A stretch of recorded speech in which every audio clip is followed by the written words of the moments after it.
Niyo mpamvu nanjye nahagurutse mu rugo bye kugira ngo mbibwire abantu bakurikiye isi yose babimenye kandi banasenga.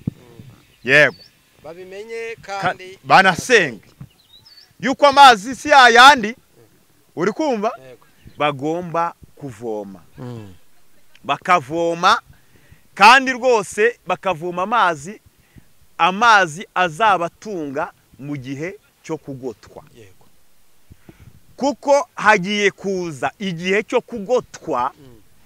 Nuzi ururimi rw'icyongereza abibwire n'abandi, kuko impamvu mu byo nabonye harimo n'ibindi bihugu bigiye guhura n'ingaruka cyangwa se bizahura n'ibigeragezo bigiye gutera isi, natwe u Rwanda bikaba byatugeraho. Ati nibeshye gakomeye k'impanuka zidasanzwe, twebwe twari turi kuvuga ngo ni ibiraho, ngo ni ibisanzwe. Impanuka zidasanzwe Imana izagira gute? Izabikuraho. Hari ikindi kije kigiye gutungura abantu. Ati ni iki? Hari ikindi kigiye kuza gutungura abantu. Abantu musengere abana b'abanyeshuri bagiye gutaha bava mu bigo by'amashuri. Kuko nabonye Satani bateza impanuka zidasanzwe. Impanuka zidasanzwe pe kumamoto. Kugira ngo ubwire ngo isengesho ryawe rirakenewe kugira ngo abana b'abanyarwanda barengerwe. Isengesho ryawe rirakeneye kugira ngo abantu batega amamoto buri munsi kugira ngo barengerwe. Nawe ubwawe wirengera ubwawe, nanjye ubwanjye nirengera ubwanjye. Nanjye ndasabwa gusenga kuko ntuye mu gihugu cy'u Rwanda. Amazi mwikorere, muvoma amazi mugire gute? Mwikorere. Aho ugiye mu kazi kawe ube wavomye amazi mu buryo bw'umwuka, wikorere. Aho uri muri ofisi yawe umanika gushyikira mu muhanda ugenda, kuko Satani agiye guteza intambara n'ibibazo bikomeye bidasanzwe. Intambara z'ibibazo, intambara z'ubushomeri, intambara z'amadeni. Hari ikindi kintu nabonye. Ikindi kintu, abantu bezwe cyane kandi bakiranuke. Abantu bagire gute? Bezwe cyane kandi bakiranuke. Kuko isengesho rigendana no gukiranuka. Waba uri muri business yawe, kiranuka. Hari abashumba ngo bari kwibere, nako abashumba bari higiye mu ishyamba, bari bameze nka Dawidi. Imana igiye gushyira kwibere, ikabamenyekanisha kubw'amasengesho basenze, kubw'ikidomora cy'amasengesho bikoreye.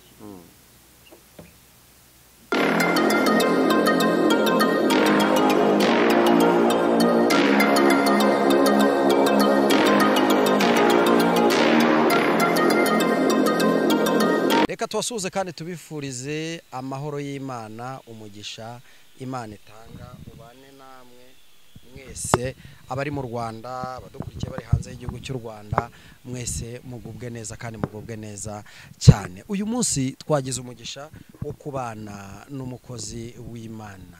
Reka tumusabe kugira ngo adusuhuze. Ndabasuhukije mu izina rya Yesu Kristo wa Nazareti, mvuga ngo amahoro y'Imana nabe muri mwebwe kandi umugisha w'Imana ukomeze kuba muri mwebwe. Abadukurikiye bari hirya no hino ku isi, mu gihugu cyangwa se mu bihugu bitandukanye, cyangwa se n'ahangaha mu gihugu cy'u Rwanda, bifurize umugisha w'Imana. Mwari mumbwiye ngo mbasuhuze. Abantu benshi muranzi ndi kimenywa bose nk'umuravumba, ahantu henshi yagiye hatandukanye ngira ngo muranzi. Gusa ntago ncarira nk'umuravumba, nubwo mvuze ngo ndi kimwenya hose nk'umuravumba, sincarira nk'umuravumba, ahubwo ndamenyekanye bitewe yuko mbwiriza ubutumwa bwiza bwa Kristo Yesu, cyangwa se abantu kugira ngo bave mu byaha cyangwa se rimwe na rimwe iby'Imana iducishamo tukabitambutsa. Ku bw'ibyo rero warumbwiye ngo mbasuhuze, si bise ndabasuhuke. Urakoze cyane kudusuhuza, uradusuhuje nyine nibyo. Njye amazina yavuze ra? Amazina se nawe warubwiye ngo musuhuze, warubwiye ngo amazina yawe. Ngavuga n'amazina yawe. Nawe nabibyihoreye mbishaka kuko warubwiye ngo nimbasuhuze gusa. Kandi nari nkoze igikorwa cyo gusuhuza. Ngira ngo amazina yanjye ni Nzaramyimana Pierre. Ndi umugabo, ndubatse, nyaboneka mutazagira ngo wenda ngo ndi umusore. Oya, ntago ndi umusore. Hariho ubu ngubu ushobora kuvuga wenda ngo Nzaramyimana Pierre nimvuye yuko ndi umugabo cyangwa se nubatse cyangwa se mfite umugore, ubu tunomero tugatangira tukamamagara tuvuga ati twagukunze, turashaka ko twakubaka urugo. Oya, ariko nyine uramutse umpamagaye wenda ari kugusengerwa cyangwa se ibyo byose wenda birakunda, ariko byo kuvuga ngo twubaka urugo ngo bikinga isezerano, oya, mumbabarire rwose kabisa. Ibyo bintu Yesu yarabirangije kandi buri wese afite igeno ryiwe yamugeneye cyane. Niyo mpamvu hari aho wagaragaye, hari naho ugaragaye bwa mbere. Niyo mpamvu nifuje ko tubwira amazina kandi uri kutwibwira neza cyane, ariko ndifuza ko ibintu byose tubanza Imana. Ibintu byose buriya ni ukubanza Imana, sibyo? Kuko buriya twebwe cyane cyane ko twubaha Kristo ndetse tukubaha n'imbaraga ziwe. Reka dusenge mu izina rya Yesu. Mana, mu izina rya Yesu Kristo wa Nazareti, mucunguzi wabera, tugushimiye yuko uri Imana igira neza, kandi ibyo tugiye kuvuga hano byose tuzi neza yuko byejejwe. Abadukurikiye bari hirya no hino batandukanye, ndakwinginze kugira ngo ubahe umugisha kandi ubagomorere imigisha iturutse mu gihugu cy'ijuru. Kandi Uwiteka nyine Imana, ndakwinginze kugira ngo ibitavuga Imana byose bicecekere imbere yabo, kuko uri Imana igira neza. Amen. Urakoze cyane. Bitavuga Imana n'ibicecekere imbere yacu. Bihite bisinzirira guhwera. Bisinzirire guhwera pe. Haleluya. Amen. Umeze neza? Meze neza, ngira ngo urimo urabireba. Yego, ndabona umeze neza cyane. Urabona ko nambaye na kagashati keza cyane. Kagashati keza cyane. Kano gashati karahenda. Mu bantu bamaze kugaragara nkaho cyangwa se bamaze kugaragara ko ari abahanuzi batarya indimi, batagira ubwoba hano muri uyu murwa mukuru w'iki gihugu tubarizwamo, urimo. Erega buriya sureba ikimana ikubwiye ugomba kukivuga ushize amanga. Ariko kandi witonde hari iki uravuga ngo mu bahanuzi ngo batagira ubwoba. Buriya witonde, hari ubuhanuzi ushobora kubona nkaba ntabuzana kuri kamera, ariko ngasenga. Buriya ni urugero, ndamutse mbonye igihugu cy'u Rwanda gitewe n'intambara, cyangwa se nkabona rwose umujyi neza neza barawufashe mu buhanuzi, cyangwa se Imana ikansanga ikabinyereka mu iyerekwa, nkabona umujyi wawufashe, ngewe kugira ngo umfate intambwe ya mbere yo kuza ahangaha kuri kamera ngo mbwire abantu ngo umujyi barawufashe, ngo umujyi barawufashe, ibyo murimo nimushaka mubireke, ngewe intambwe ya mbere nahita mfata icyumba cyo gusenga, nkasenga mbohoza, aho kugira ngo umujyi bawufate, ngewe ngasenga mbohoza, nkavuga Imana uriya mujyi ntufatwe. Imana ikubwiye ngo haguruka ubitangaza, ntiwabitangaza. Umva nkubwiza ukuri ngo ubuhanuzi bugengwe n'iki na nyirabwo, uri kumva? Ariko nyirabwo ni Kristo. Nyirabwo ni Kristo, ariko Kristo dukoreramo. Rero bishatse kuvuga iki? Nago ngiye naza ngo mahamura abantu imitima, usibyo? Uvuze iki Imana yakubwiye ngo hahamura?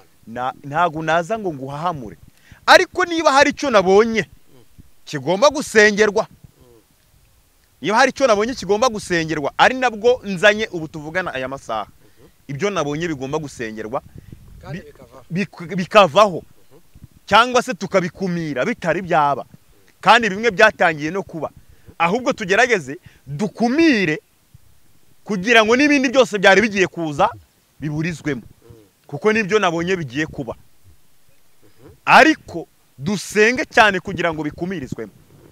Yego.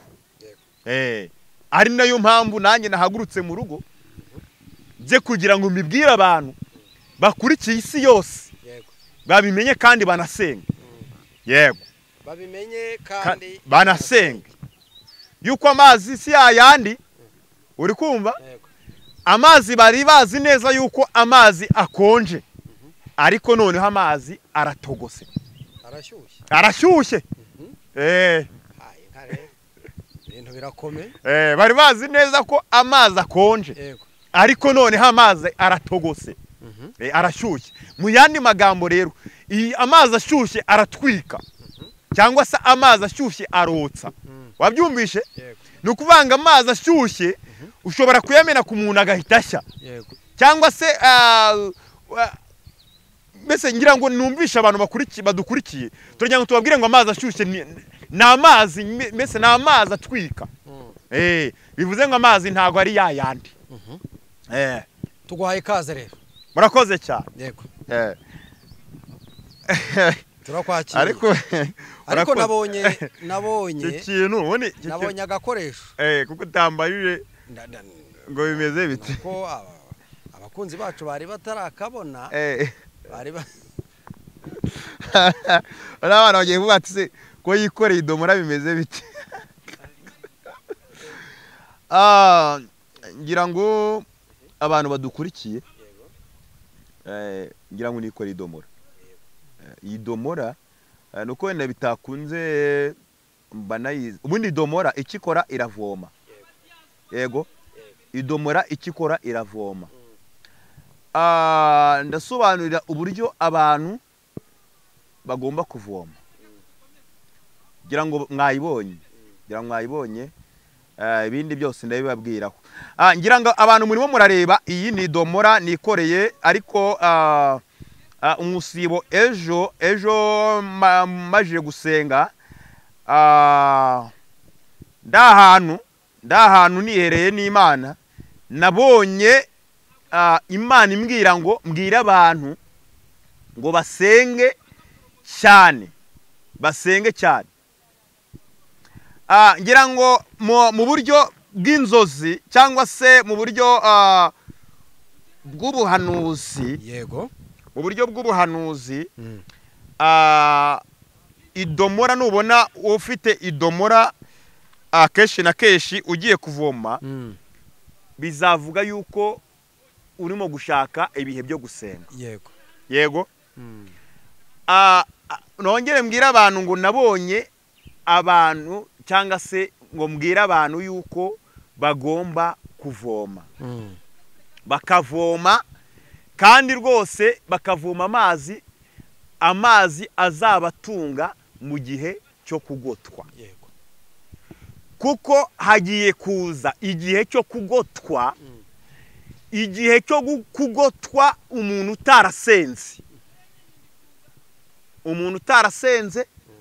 umuntu utaravomye azahura n'ikibazo gikomeye. Bivuze ngo umuntu utarasenze muri bino bihe turimo, abantu biraye bazahura n'akaga, ndetse bakabura n'ibibazo bibatunguye kandi bikomeye cyane. Ni ukuvuga ngo ndabwira buri munyarwanda wese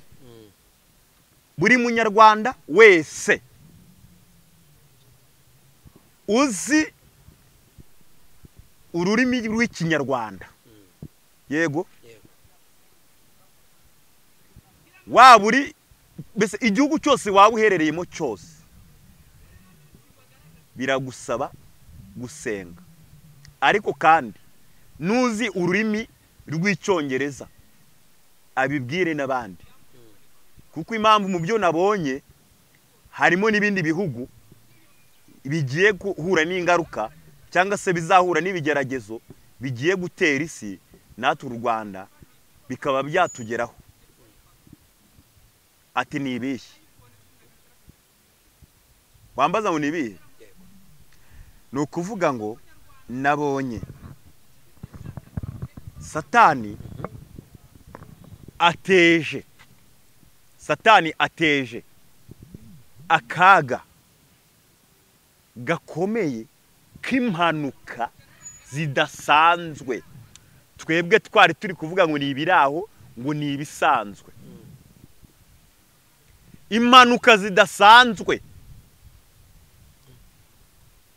aho twari dusigaye tubura abantu tukababura bitewe n'uburwayi cyangwa se tukababura bitewe n'izindi wenda n'izindi mpagarara zihari zabaye, uri kumva cyangwa se umuntu yarwaye, kumva umuntu yashaje, kumva umuntu yapfuye. Ubu noneho Satani agiye kuduteza impanuka zidasanzwe tutigeze tubona, aho umuntu azaza ahaguruka mu rugo, buri muntu wese biramusaba kwiragiza Imana, biramusaba gusenga. Kuko mu byo nabonye, ndimo kubwira ngo abantu basenge, mu byo nabonye harimo gusengera ikibazo cy'impanuka.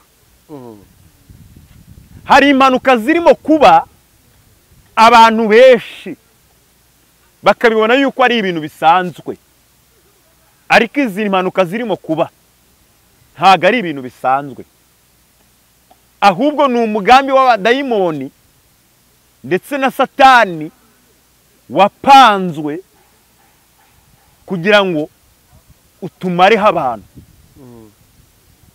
utumareho inshuti, utumareho abavandimwe, mbese utumareho mbese abantu bacu bashire. Kuko ubu ngubu ngira ngo abantu benshi barimo barabibona ari hano mu gihugu cy'u Rwanda ariho birimo kuba cyane. None ubu ngubu bigiye kwadukira no mu bihugu by'ibituranyi ndetse no hanze hajya ngo ni mu badiaspora, ni mu banyamerika, abadiaspora n'abaki, abadiaspora ni abanyarwanda cyangwa abarundi cyangwa n'abandi nyine bagiye mu ibyo bihugu, nibo baba baragiye mu bihugu byo hanze, nibo baba diaspora hari. Ubwo niko twabivuga, ni ukuvuga ngo no mu bihugu biri hanze hagiye kuba ikintu cy'impanuka zidasanzwe, aho ugiye kumva ukajya wumva indege ngo yahagurutse, ariko yahaguruka ikagwa itari yagera aho igiye. Aho ugiye kumva ngo bisi zitwara abantu mu bihugu byo hanze, aho uzaza wumva ngo bisi zahagurutse ariko ntizigeze y'abantu, zigakorera impanuka mu nzira. Ariko Imana irema irambwira ngo nihazamo gusenga, gutaka kw'abantu batuye isi, gutaka kw'abantu batuye u Rwanda, gutaka kw'abantu batuye ahantu henshi hatandukanye, Imana izabikuraho. Amen. Imana izagira gute? Izabikuraho. Hari ikindi kije kigiye gutungura abantu. Ati ni iki? Hari ikindi kigiye kuza gutungura abantu. Hagiye kuza inzara iteye ubwoba. Hagiye kuza inzara kandi iteye ubwoba. Kandi iyi nzara yo nta nubwo bitinze. Turi mu kwezi kwa kangahe? Kwa gatatu. Turi mu kwezi kwa gatatu. Mu kwezi kwa gatanu uzongera umpamagare, uzambwira ati bya bindi ati bya bindi ko bitabaye mu kwezi kwa gatanu. Ariko nihabaho gusenga, abantu bagahuza imitima, Imana izagira uko ibigenza. Ariko ntihazabura akantu kabigaragaza yuko inzara yari yaje. Ni ukuri abantu bahaguruke dusenge bihagarare.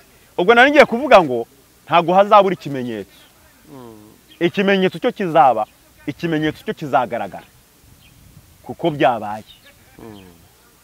Ariko abantu basenge. Ikindi kintu nabonye, abantu bagomba gusengera kandi bakacyitaho. Abantu musengere abana b'abanyeshuri bagiye gutaha bava mu bigo by'amashuri. Kuko nabonye Satani bateza impanuka zidasanzwe. Impanuka zidasanzwe pe ku mamoto, mu mamodoka, abana b'abanyeshuri. Abantu babasengere kuko ni ibintu bigiye kuba hirya no hino hatandukanye. Ariko Imana irambwira ngo abantu nibongera bagahuza umutima bagasenga, Imana iraza kugira ikintu ikora. Imana irigarura. Ariko ibimenyetso ntago bizagira gute, ntago bizabura. Impanuka ishobora kuba ariko ntihagire umuntu yigenderamo, ariko yabaye. Icyo aricyo kimenyetso cy'abantu basenze. Ariko hagaragarimo gusenga cyane, hagaragarimo no guhamagara Imana, hagaragarimo no kwinginga Imana. Kuko mu kwinginga Imana kw'abantu, Imana izakora imirimo n'ibitangaza idasanzwe. Uranyumva neza? Ndakumva. Wowe kudukurikiye mu bihugu bitandukanye byo hirya no hino ku isi, ndagira nkubwire ngo isengesho ryawe rirakenewe kugira ngo abana b'Abanyarwanda barengerwe. Isengesho ryawe rirakeneye kugira ngo abantu batega amamoto buri munsi kugira ngo barengerwe. Nawe ubwawe wirengera ubwawe, nanjye ubwanjye nirengera ubwanjye. Nanjye ndasabwa gusenga kuko ntuye mu gihugu cy'u Rwanda. Kuko igihugu cy'u Rwanda ntaho nyicikiye, igihugu cy'u Rwanda nkirimo. Ngira ngo ndababwira ngo abantu muvoma amazi mwikorere, muvoma amazi mugire gute, mwikorere. Aho ugiye mu kazi kawe ube wavomye amazi mu buryo bw'umwuka, wikorere. Aho uri muri ofisi yawe ube wavomye amazi mu buryo bw'umwuka, uyikoreye. Ube wavomye amazi mu buryo bw'umwuka uri kuri moto ugenda, uyikoreye. Ube wavomye amazi mu buryo bw'umwuka uri muri ofisi yawe, uri umudepite, uri umuminisitiri, utarebye iraka wambaye, upfa kuba wavomye amazi mu buryo bw'umwuka, uyikoreye. Ntacyo witayeho. Upfa kuba wavomye amazi mu buryo bw'umwuka. Imana igomba kubana nawe. Imana ntabwo izigera wita ngo urakomeye cyangwa se ngo uroroheje. Icyambere cy'ugomba gupfuka mu gatabo guvoma amazi mu buryo bw'umwuka. Imana ikagushyigikira mu byo ukora, Imana ikagushyigikira mu mibereho yawe, Imana ikagushyigikira aho ugenda, Imana ikagushyigikira mu muhanda ugenda, kuko Satani agiye guteza intambara n'ibibazo bikomeye bidasanzwe. Intambara z'ibibazo, intambara z'ubushomeri, intambara z'amadeni. Hari ikindi kintu nabonye. Abantu benshi bari bafite amakredi, bari bafite amakredi muri banki. Basenge cyane kuko bashobora guterezwa cyamunara ari benshi. Uranyumvira? Cyane ntabwo ubyumvishe. Turakumva. Niba dasenga ngo bikorera amazi mu buryo bw'umwuka, ubwo ni amasengesho rata. Yego, amasengesho niyo mazi. Mu bidomora ngo bavome, baraterezwa za cyamunara mu buryo butumwa, cyangwa se ibintu byabo bafashe, cyangwa se ubucuruzi bwabo, cyangwa se amabizinesi yabo arahomba. Basenge. Uko nikoreye idomora, aba ariko bikorera n'amasengesho aho bagenda ndetse n'aho bavuga. Ikindi kintu, abantu bezwe cyane kandi bakiranuke. Abantu bagire gute, bezwe cyane kandi bakiranuke. Kuko isengesho rigendana no gukiranuka. Waba uri muri bizinesi yawe, kiranuka. Waba uri mu kazi ukora, kiranuka. Mu byo uvuga, kiranuka. Aho utambuka mu muhanda, kiranuka. Waba uri mu buyobozi uko uyobora, kiranuka. Ibintu byose ukora, kiranuka. Mu byo ukora byose gerageza gukiranuka kugira ngo Imana yubahirize isengesho ryawe, Imana igendane nawe, mu migambi yawe, mu mihigo yawe, mu byo uvuga, mu byo utekereza, kiranuka.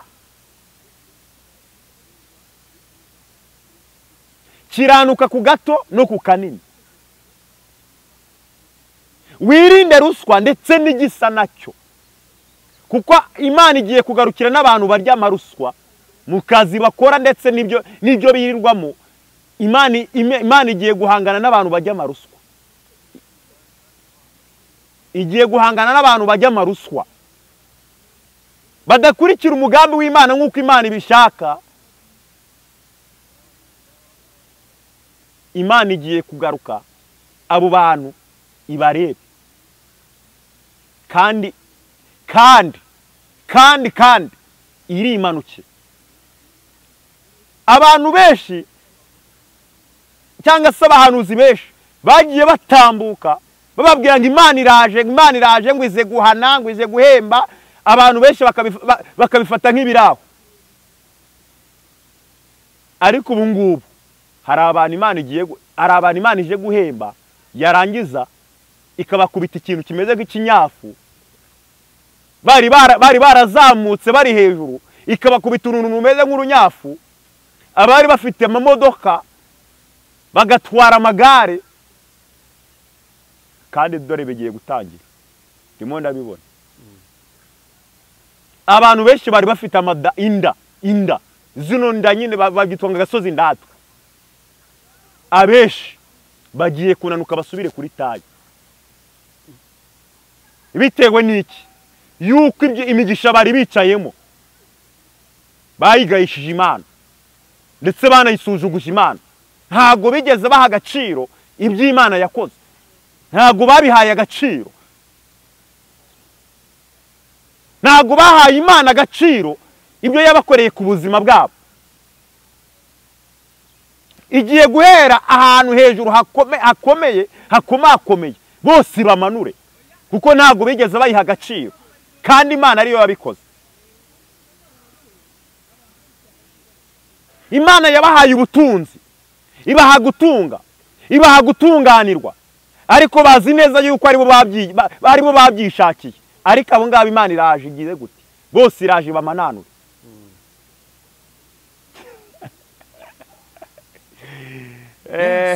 Imana dutabara. Imana iraza igire gute? Ibahereho. Ariko rero hari n'ikindi kintu nanone nabonye.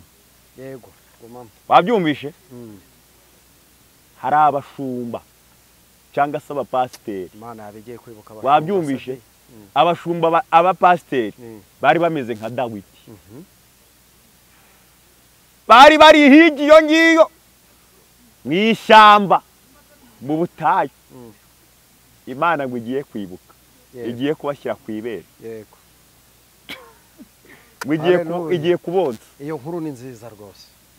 Imana ihabwa icyubahiro. Imana yibutsa abashumba. Hari abashumba ngo bari ku ibere, nako abashumba bari higiyo mu ishyamba, bari bameze nka Dawidi. Imana igiye gushyira ku ibere. Yego. Ikabamenyekanisha kubw'amasengesho basenze, kubw'ikidomora cy'amasengesho bikoreye.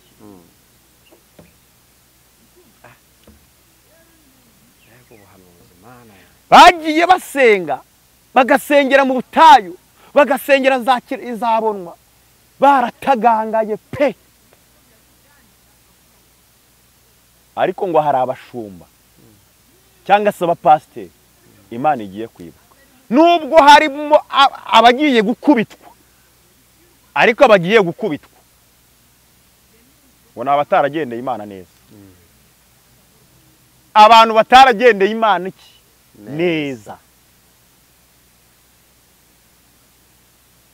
Ariko ngo harimo n'abarenganye bakarengane, abo ngabo Imana igiye nabo kuburira indi dosiye mu bundi buryo.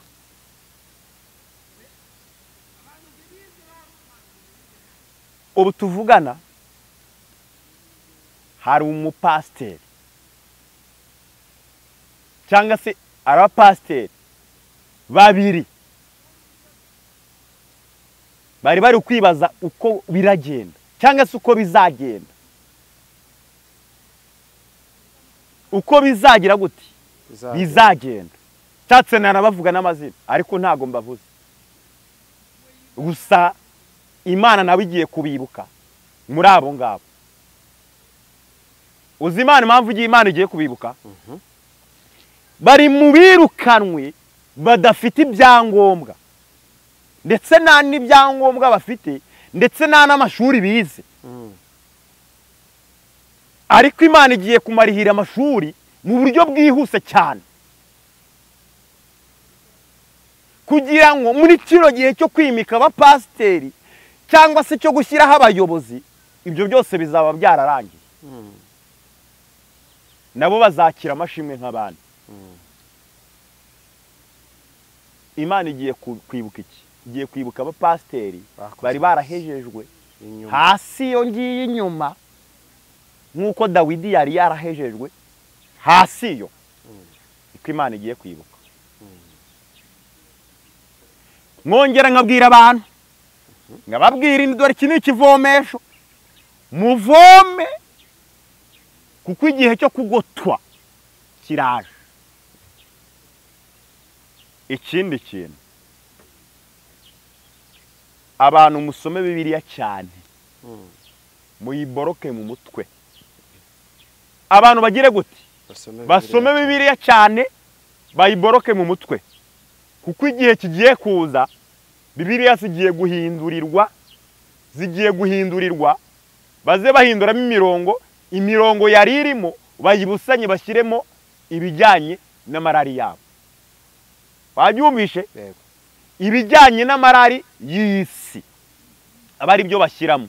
Bivuze ngo umuntu uzamira Bibiliya ikajya muri we azaza ashakishwa, cyangwa se ngende cyangwa umukozi w'Imana nzi neza yuko yamize Bibiliya, cyangwa se n'urugero nzi neza yuko namize Bibiliya, ariko mubabarire cyane ntago nari namira Bibiliya. Iyi Bibiliya sinari nayimira, nzima akantu gake.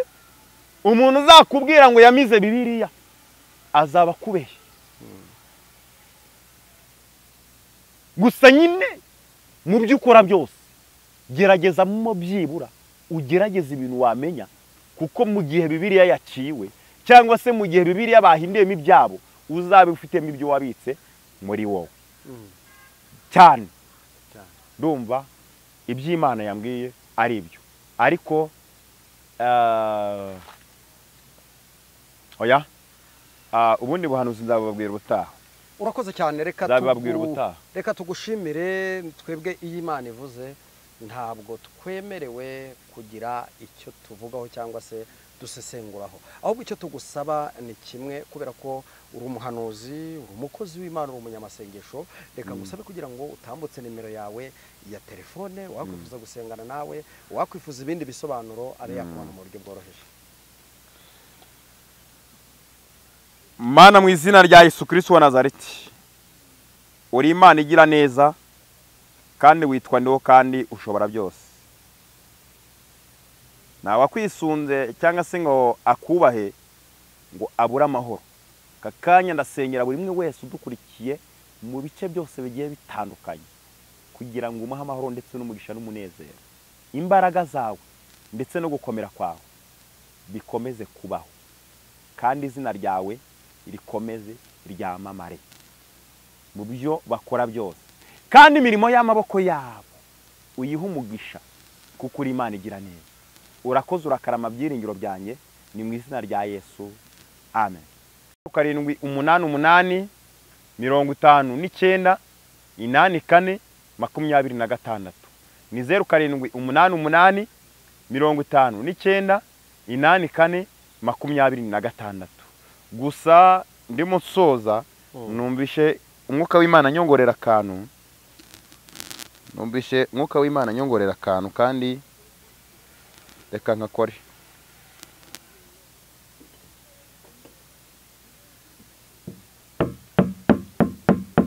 Buri muntu wese asabwa gusenga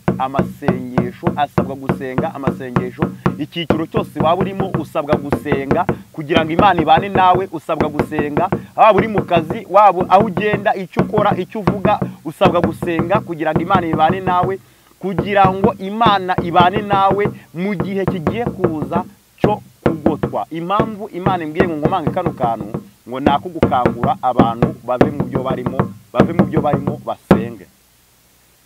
Urakoze cyane.